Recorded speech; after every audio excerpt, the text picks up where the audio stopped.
Today I've got Peabody and Emmy Award-winning filmmaker Tom Jennings, and we're going to talk about the untold story of the longest ever king in waiting, His Majesty King Charles III, and that's coming to National Geographic. Good morning, Tom. How are you? I'm well, James. Thanks for having me on. Well, thank you for joining us. Tell us about your documentary here. Well, we have a format, a style that we use with some of these archive films that works really well. There's no narrator, there are no modern day interviews. We only use archive to tell the stories.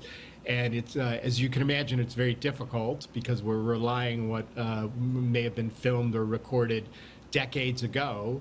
But in this case, it works really, really well. And we set out to examine certain themes in the life of Charles and things like his search for a queen, obviously, his relationship with his sons prior to what's going on today. Certainly his relationship with the media. We have a section called The Rebel Prince about how he has kind of bucked tradition through the years. And we examined each of these throughout media that has been recorded of him in the last 60 to 70 years and try and extrapolate forward, allowing the audience to, to understand that, there's a lot more than these headlines that you read to Charles, love him or hate him, and what kind of king is he going to be based on what we've learned from how he has behaved in the past and things he has said and done.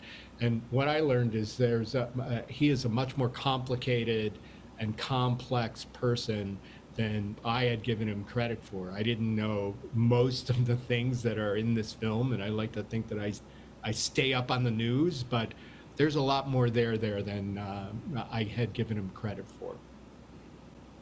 And you're talking about no narration and nothing new. This is all archived footage. As a producer, forgive me for saying this, Tom, good luck with that. But apparently you've done a pretty good job with it because it's about to be on National Geographic. How long did it take you to do all of this? We did it in 10 weeks, which is a record for us. We usually take 9 months. Yeah, the network decided they wanted to do it at the last. And I should say that one of the things that we made sure of is that this is not a typical biography where he's born and we just follow the timeline through his life. The story starts the day the Queen dies because the clock is ticking for Charles, for the official coronation coming up May 6th. And so we used moments from the current timeline to allow us to go back and explore themes. We didn't have to explore them chronologically because they were themes. And a great example, people will remember when we introduced the media section, the current timeline image or footage that we showed was the famous leaky pen from a few days after his mother had passed when he was in Belfast, and the pen leaked and he got so upset and it went viral. And we used that not to make fun of him. A lot of people did, and the tabloids in England said he's unfit to be king because he can't handle a leaky pen. But we used that to show that even something like a leaky pen, which we've all experienced, you put in your pocket, it's like, no, I just bought this shirt. Something like that, he's always watched, he's always filmed, and no matter what it is, even a leaky pen gets blown up times 1,000. So he is probably one of the most scrutinized people on the planet right now, even when it comes to his pens. Wow, you'd hate to see me drinking coffee at Starbucks in the morning.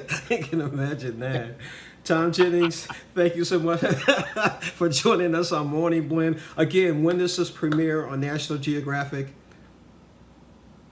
It premieres Friday, April 28th at 10 p.m. East, and it's on Hulu streaming the next day, April 29th, and then streaming on Disney Plus on May 5th, the day before the coronation. Interesting. Thank you again for joining us on Morning Blend. I appreciate it. Thank you, James. All right.